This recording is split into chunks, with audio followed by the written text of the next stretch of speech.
Little Snow White. Once upon a time in the middle of winter, when the flakes of snow were falling like feathers from the sky, a queen sat at a window sewing, and the frame of the window was made of black ebony. And whilst she was sewing and looking out of the window at the snow, she pricked her finger with the needle, and 3 drops of blood fell upon the snow. And the red looked pretty upon the white snow, and she thought to herself, "Would that I had a child as white as snow, as red as blood, and as black as the wood of the window frame." Soon after that she had a little daughter, who was as white as snow, and as red as blood, and her hair was as black as ebony, and she was therefore called Little Snow White. And when the child was born, the queen died. After a year had passed, the king took to himself another wife. She was a beautiful woman, but proud and haughty, and she could not bear that anyone else should surpass her in beauty. She had a wonderful looking-glass, and when she stood in front of it and looked at herself in it, and said, looking glass, on the wall, who in this land is the fairest of all?" The looking-glass answered, "Thou, O Queen, art the fairest of all." Then she was satisfied, for she knew that the looking-glass spoke the truth. But Snow White was growing up, and grew more and more beautiful, and when she was 7 years old she was as beautiful as the day, and more beautiful than the queen herself. And once when the queen asked her looking-glass, "Looking glass, on the wall, who in this land is the fairest of all?" it answered, "Thou art fairer than all who are here, Lady Queen. But more beautiful still is Snow White, as I ween." Then the queen was shocked, and turned yellow and green with envy. From that hour, whenever she looked at Snow White, her heart heaved in her breast, she hated the girl so much. And envy and pride grew higher and higher in her heart like a weed, so that she had no peace day or night. She called a huntsman, and said, "Take the child away into the forest, I will no longer have her in my sight. Kill her, and bring me back her heart as a token." The huntsman obeyed, and took her away, but when he had drawn his knife, and was about to pierce Snow White's innocent heart, she began to weep, and said, "Ah, dear huntsman, leave me my life. I will run away into the wild forest, and never come home again." And as she was so beautiful, the huntsman had pity on her and said, "Run away, then, you poor child. The wild beasts will soon have devoured you," thought he, and yet it seemed as if a stone had been rolled from his heart, since it was no longer needful for him to kill her. And as a young boar just then came running by, he stabbed it, and cut out its heart and took it to the queen as proof that the child was dead. The cook had to salt this, and the wicked queen ate it, and thought she had eaten the heart of Snow White. But now the poor child was all alone in the great forest, and so terrified that she looked at every leaf of every tree, and did not know what to do. Then she began to run, and ran over sharp stones and through thorns, and the wild beasts ran past her, but did her no harm. She ran as long as her feet would go until it was almost evening. Then she saw a little cottage and went into it to rest herself. Everything in the cottage was small, but neater and cleaner than can be told. There was a table on which was a white cover, and 7 little plates, and on each plate a little spoon. Moreover, there were 7 little knives and forks, and 7 little mugs. Against the wall stood 7 little beds side by side, and covered with snow white counterpanes. Little Snow White was so hungry and thirsty that she ate some vegetables and bread from each plate and drank a drop of wine out of each mug, for she did not wish to take all from one only.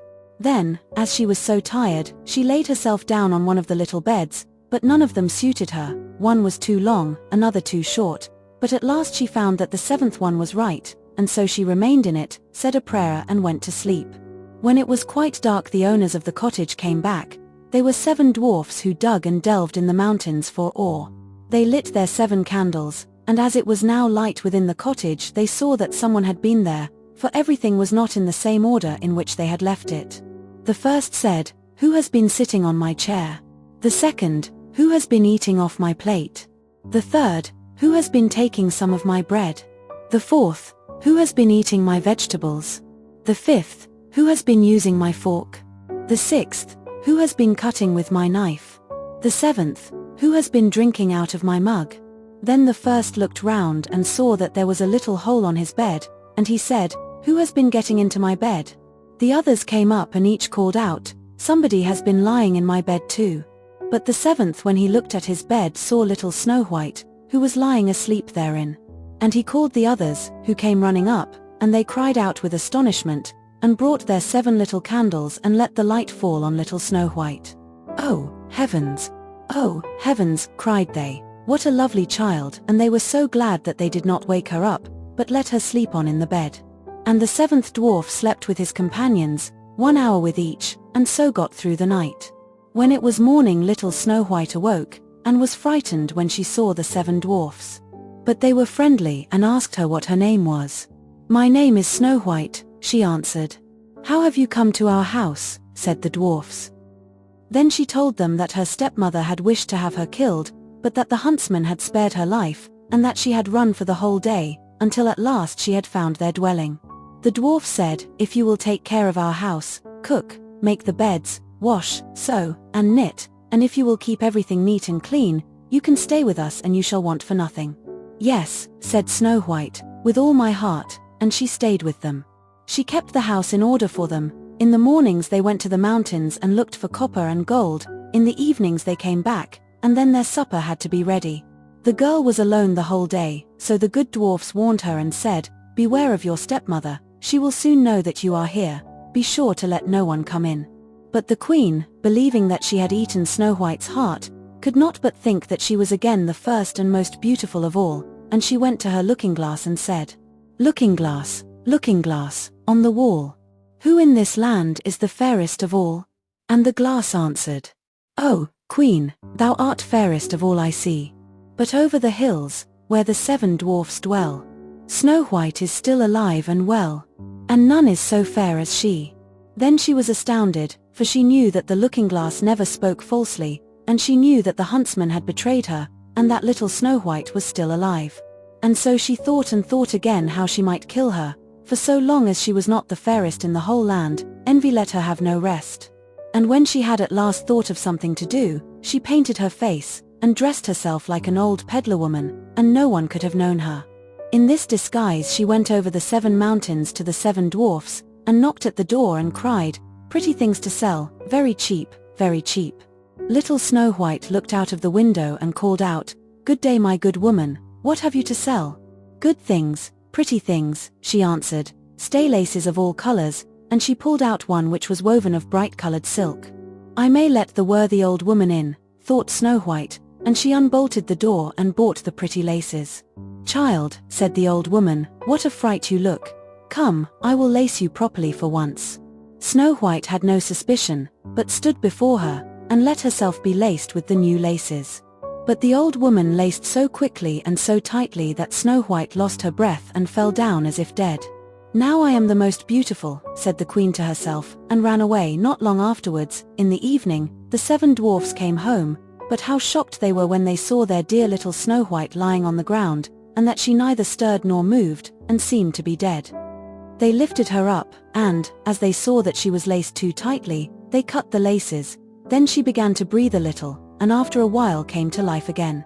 When the dwarfs heard what had happened, they said, "The old peddler woman was no one else than the wicked queen. Take care and let no one come in when we are not with you."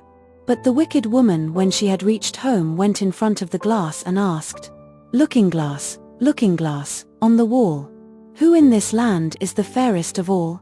And it answered as before, "Oh, Queen, thou art fairest of all I see. But over the hills, where the 7 dwarfs dwell, Snow White is still alive and well, and none is so fair as she." When she heard that, all her blood rushed to her heart with fear, for she saw plainly that little Snow White was again alive. "But now," she said, "I will think of something that shall put an end to you," and by the help of witchcraft, which she understood, she made a poisonous comb. Then she disguised herself and took the shape of another old woman. So she went over the 7 mountains to the 7 dwarfs, knocked at the door, and cried, "Good things to sell, cheap, cheap." Little Snow White looked out and said, "Go away, I cannot let anyone come in." "I suppose you can look," said the old woman, and pulled the poisonous comb out and held it up. It pleased the girl so well that she let herself be beguiled, and opened the door. When they had made a bargain, the old woman said, "Now I will comb you properly for once." Poor little Snow White had no suspicion, and let the old woman do as she pleased, but hardly had she put the comb in her hair than the poison in it took effect, and the girl fell down senseless. "You paragon of beauty," said the wicked woman, "you are done for now," and she went away. But fortunately it was almost evening, when the 7 dwarfs came home. When they saw Snow White lying as if dead upon the ground, they at once suspected the stepmother, and they looked and found the poisoned comb. Scarcely had they taken it out when Snow White came to herself, and told them what had happened. Then they warned her once more to be upon her guard and to open the door to no one. The queen, at home, went in front of the glass and said, looking glass, on the wall, who in this land is the fairest of all? Then it answered as before, oh, queen, thou art fairest of all I see. But over the hills, where the 7 dwarfs dwell, Snow White is still alive and well, and none is so fair as she. When she heard the glass speak thus she trembled and shook with rage. Snow White shall die, she cried, even if it costs me my life. Thereupon she went into a quite secret, lonely room, where no one ever came, and there she made a very poisonous apple. Outside it looked pretty, white with a red cheek, so that everyone who saw it longed for it, but whoever ate a piece of it must surely die.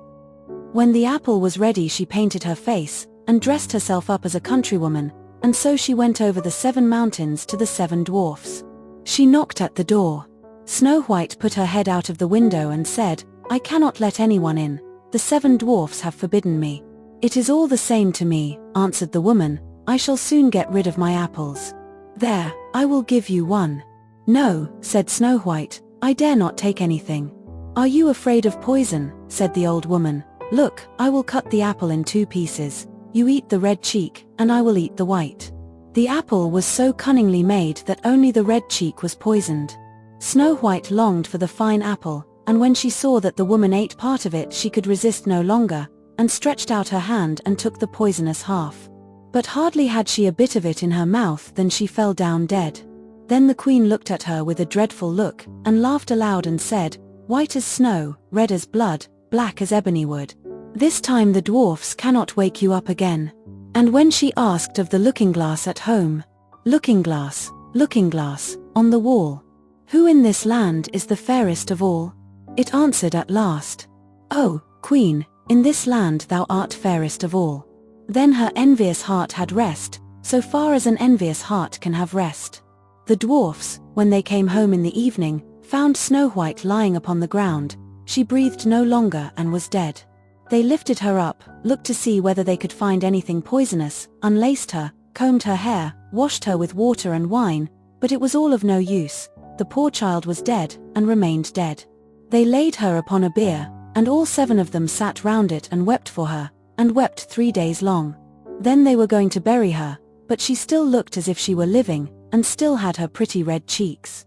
They said, we could not bury her in the dark ground, and they had a transparent coffin of glass made, so that she could be seen from all sides, and they laid her in it, and wrote her name upon it in golden letters, and that she was a king's daughter.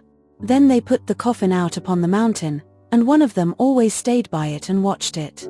And birds came too, and wept for Snow White, first an owl, then a raven, and last a dove.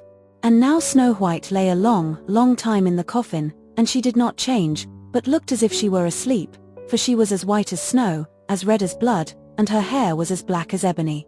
It happened, however, that a king's son came into the forest, and went to the dwarf's house to spend the night. He saw the coffin on the mountain, and the beautiful Snow White within it, and read what was written upon it in golden letters. Then he said to the dwarfs, let me have the coffin, I will give you whatever you want for it. But the dwarfs answered, we will not part with it for all the gold in the world. Then he said, let me have it as a gift, for I cannot live without seeing Snow White.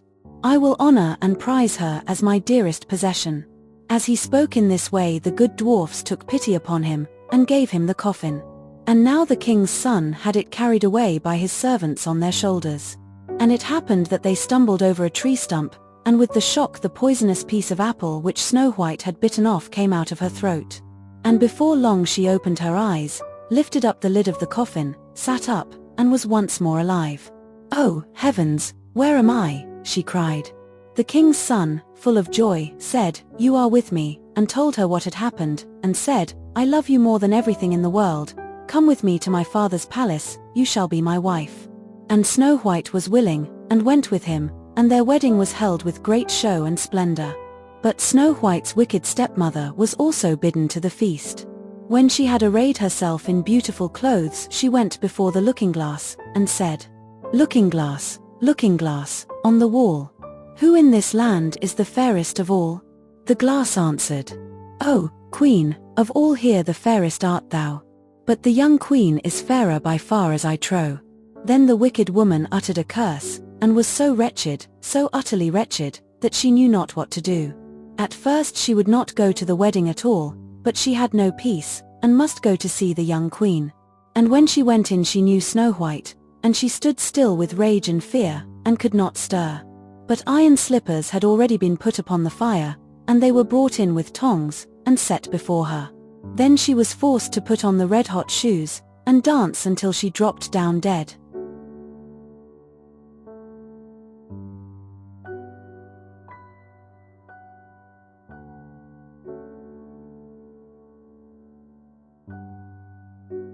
Thanks for watching. Don't forget to like, share, and subscribe for more amazing content.